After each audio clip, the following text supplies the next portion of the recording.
থাকেন মিয়া, আপনি আপনার গরু নিয়ে মিয়া। আরে যান যান। ইস, আপনার মতো কত কাস্টমার আইলো গেল, আইসে গরু কিনতে নিগা 60-70 হাজার টাকা দিয়া। গরু কিনা লাগবো না, গরুর ওই বিসি দুটা কিনা বাইতে যাওয়া লাগবো।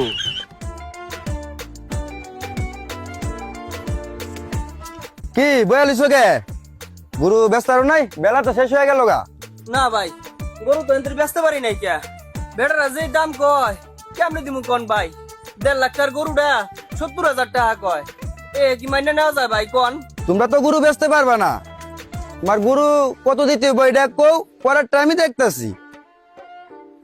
ভাই গরু তো দেখতেছেন, গরুটা ভাই আমি পুরা পাক্কা 1.5 লাখ টাকা হলে ছেড়ে দিমু, বুঝছেন? আমার চাওয়া হলো 1,60,000 টাকা, 1,50,000 টাকা হলে আমি দিতে পারবো। এই গরু লাখের উপরে বেচতে পারবা না, লাখের নিচে বেচতে হইব।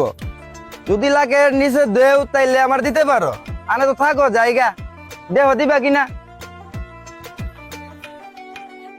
এ ভাই শুনা যান একটু। হ্যাঁ, আবার কি কইবা কও। কি আর করবো ভাই কোন?